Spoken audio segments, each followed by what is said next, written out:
الحمد للہ وحدہ والصلاة والسلام علی من لا نبی بعدہ اما بعد فاعوذ باللہ من الشیطان الرجیم بسم اللہ الرحمن الرحیم قال اللہ تعالی فی القرآن المجید والفرقان الحمید ولا تقولوا لمن يقتل في سبيل الله اموات بل احیاء ولكن لا تشعرون قال النبي صلى الله عليه وسلم الانبیاء احیاء في قبورهم يصلون او كما قال عليه الصلاة والسلام نہ میں کا ذکر نہ پینے کی بات کرتے ہم ہم اہل دل ہیں اور مدینے کی بات کرتے ہم وہ مردہ دل ہیں جو قائل نہیں حیات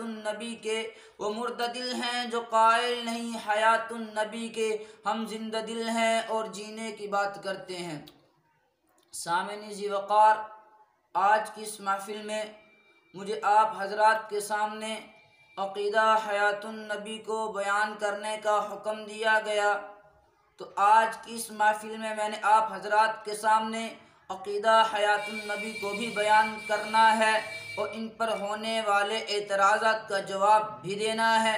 اللہ رب العزت سے دعا ہے اللہ تعالیٰ مجھے حق اور سچ بیان کرنے کی توفیق عطا فرمائے۔ سامعین ذی وقار، عقیدہ حیات النبی کا مطلب کیا ہے؟ اس عقیدے سے مراد، اس عقیدے کا مطلب یہ کہ نبی اپنی قبر میں زندہ ہیں، روزے کے پاس کوئی درود پڑھے تو خود سنتے ہیں، ادھر سے کوئی پڑھے تو پہنچا دیا جاتا ہے، یعنی آپ صلی اللہ علیہ وسلم اپنی قبر میں زندہ ہیں۔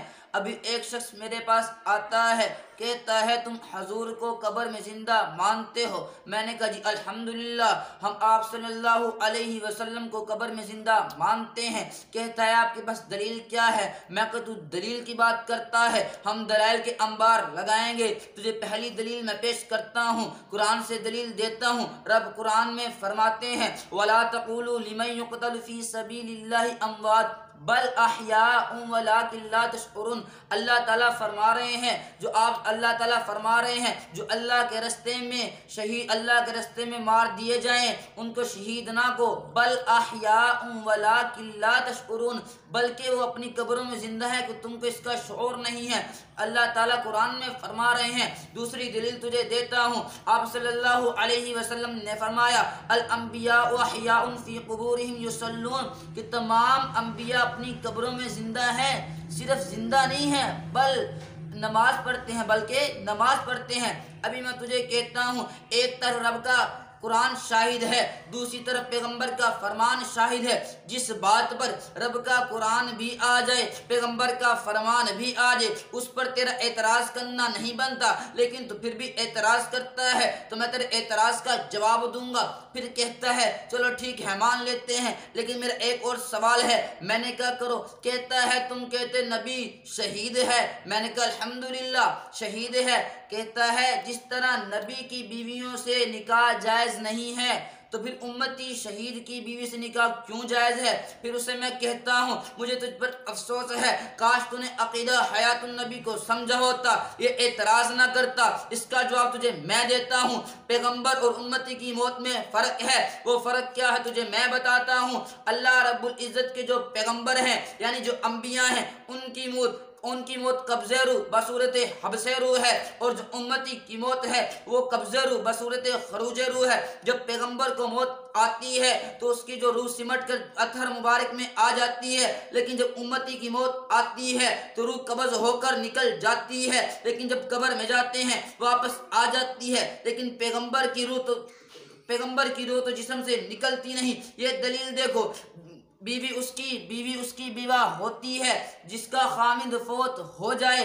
میں تجھے کہتا ہوں پیغمبر کے جسم سے روح نکلی نہیں، وہ تو صرف دنیاوی موت آئی ہے۔ اللہ رب العزت نے جب قرآن میں فرما دیا، عقیدہ حیات النبی پر دلیل بھی آ گئی۔ رب کے پیغمبر نے خود فرما دیا، الانبیاء احیاء فی قبورہم یصلون، کہ آپ صلی اللہ علیہ وسلم نے فرما دیا تمام انبیاء اپنی قبروں میں زندہ ہیں اور نمازیں بھی پڑھتے ہیں۔